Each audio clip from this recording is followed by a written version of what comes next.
আসসালামু আলাইকুম রহমতুল্লাহ। Fly হাইয়ের Facebook page এবং ইউটিউব চ্যানেল থেকে সবাইকে স্বাগত জানাচ্ছি। আমি মোহাম্মদ রবিউল হাসান। সুপ্রিয় শিক্ষার্থীবৃন্দ, আশা করছি সবাই ভালো আছো। শুরু করতে যাচ্ছি আজকে আমাদের অনলাইন ক্লাস। আজকে আমাদের এই অনলাইন ক্লাসে আমরা আলোচনা করব হচ্ছে, যেমনটি আমি ঘোষণা দিয়েছিলাম, কমপ্লিটিং সেন্টেন্সের কন্ডিশনাল সেন্টেন্স নিয়ে। এখন আমাদেরকে এই কন্ডিশনাল সেন্টেন্স বোঝার জন্য ইংলিশের নির্দিষ্ট কিছু টার্ম সম্পর্কে জানতে হবে। আমি প্রথমে ওই টার্মগুলো নিয়ে আলোচনা করব, তারপরে হচ্ছে সরাসরি কমপ্লিটিং সেন্টেন্সে ঢুকবো। প্রথমত জেনে নিব কন্ডিশনাল সেন্টেন্স কি জিনিস।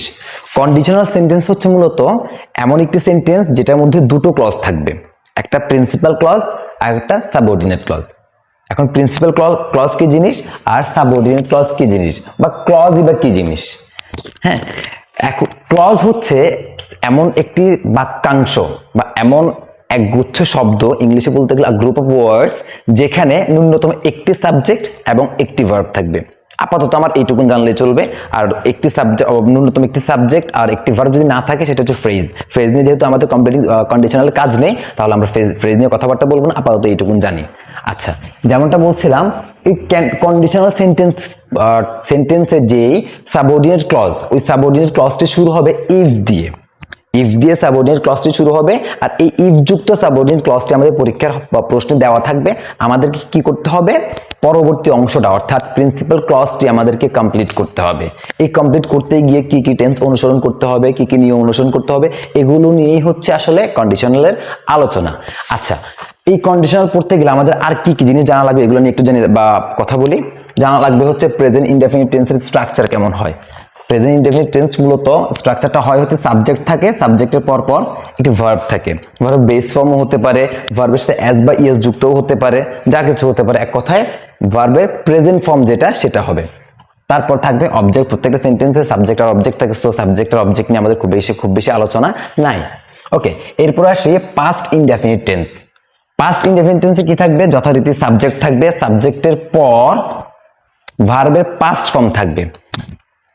অবশ্যই তোমরা মাথায় রাখবা, কোনো সেন্টেন্সে যদি সাবজেক্টের পর পর ভার্ব আসে, মাঝখানে কোনো ঝামেলা, অর্থাৎ কোনো অক্সিলারি ভার্ব নাই, অক্সিলারি ভার্ব বলতে মিন করছি বি ভার্ব নেই, মডাল ডু ভার্ব নেই, হ্যাভ ভার্ব নেই, মডাল অক্সিলারিজ নেই, তাহলে ধরে নিবা এটা either present indefinite tense or past indefinite tense. এখন যদি ভার্বটা প্রেজেন্ট ফর্মে থাকে তাহলে প্রেজেন্ট ইনডেফিনিট, আর পাস্ট ফর্মে থাকলে পাস্ট ইনডেফিনিট। সো ইনডেফিনিট নিয়ে কখনো, বা ইনডেফিনিট বা সিম্পল নিয়ে কখনো কনফিউজ হবে না, আশা করছি। ওকে, এরপরে আসি past perfect tense. Past perfect টেন্সের স্ট্রাকচারটা কি? যথারীতি সাবজেক্ট হ্যাড থাকবে, V3 থাকবে। আমি আবারও বলছি, হ্যাড প্লাস V3। এক্ষেত্রে শুধু হ্যাড থাকলে কিন্তু পারফেক্ট হবে না। আমাদের স্টুডেন্টরা যেটা করে, কোনো সেন্টেন্সে হ্যাড দেখেই এটাকে পারফেক্ট ভেবে নেয়, পারফেক্ট ভেবে থার্ড কন্ডিশনালের নিয়ম ফলো করে পরবর্তী অংশ কমপ্লিট করে, ফলে ভুল হয়ে যায়। তো এই জন্য খুব খুব খুব গুরুত্ব দিয়ে মনে রাখবা, যে কোনো সেন্টেন্সে হ্যাড থেকে যদি পরবর্তীতে V3 না থাকে, এটা কখনোই পারফেক্ট টেন্স হতে পারে না। ওকে, ফাইন।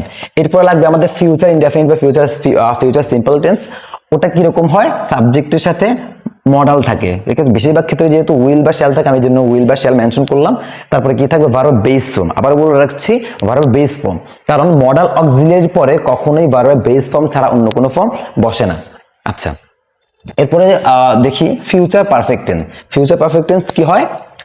সাবজেক্ট, মডাল শ্যাল বা উইল, তারপর থাকবে হ্যাভ, তারপর থাকবে ভার্বের পাস্ট পার্টিসিপল ফর্ম বা V3। মাথায় রাখবা, ফিউচার পারফেক্টের জন্য, মানে ফিউচারের জন্য দুইটা শর্ত, একটা হচ্ছে মডাল অক্সিলারি, আর একটা হচ্ছে বেস ফর্ম। আর পারফেক্টের জন্য দুইটা শর্ত, একটা হচ্ছে হ্যাভ ভার্ব আর একটা হচ্ছে V3। আচ্ছা, এই আলোচনায় গেলাম না, আমরা যেহেতু আজকে টেন্স নিয়ে কথা বলছি না, এই আপাতত এইটুকু মুখস্থের মতো করে না, তাহলে হচ্ছে কন্ডিশনালটা বুঝতে পারবা। আচ্ছা, এরপর আসে আরো দুইটা টার্ম জানতে হবে, কিগুলা? Future in the past, future perfect in the past. এখানে অন্য কোনো ঝামেলায় যাবো না, আমি সহজ করে বুঝিয়ে দিচ্ছি। ফিউচার ইন দ্য পাস্ট হচ্ছে ফিউচার ইনডেফিনিট টেন্সের শুধু মডালটা পাস্টে চলে যাবে, বাকি সব ফিউচার ইনডেফিনিটের মতো স্ট্রাকচার থাকবে, শুধু মডালটা পাস্টে চলে যাবে। ওকে, আচ্ছা, ফিউচার পারফেক্ট টেন্সের ক্ষেত্রে কি হবে? ফিউচার পারফেক্ট ইন দ্য পাস্টের ক্ষেত্রে হবে হচ্ছে একইভাবে মডালটা পাস্টে চলে যাবে, বাকি সব কিছু ঠিকঠাক থাকবে। অর্থাৎ ফিউচার ইন দ্য পাস্টের ক্ষেত্রে হবে subject plus would plus base form, আর ফিউচার পারফেক্ট ইন দ্য পাস্টের ক্ষেত্রে কি হবে? Subject plus would have plus V3 plus object. Clear? আচ্ছা, এইটুকুন যদি ক্লিয়ার হয়ে থাকে, আমরা কন্ডিশনাল আলোচনায় সরাসরি ঢুকতে পারি। ওকে, আমি সরাসরি যাচ্ছি কন্ডিশনালের আলোচনায়। আর অবশ্যই কন্ডিশনাল ক্লাসটা করার আগে ভিডিওটা পজ করে তোমরা এই যে স্ট্রাকচারগুলোর কথা বললাম, এই স্ট্রাকচারগুলো একটু মুখস্থ করে নেবে। এই স্ট্রাকচারগুলো যদি মুখস্থ করা না থাকে, যত হাজার বছর তুমি কন্ডিশনাল পড়লেও তুমি কন্ডিশনাল সেন্টেন্স কমপ্লিট করতে পারবে না যথাযথভাবে। ওকে, সো আমরা সরাসরি চলে যাচ্ছি কন্ডিশনাল সেন্টেন্সে।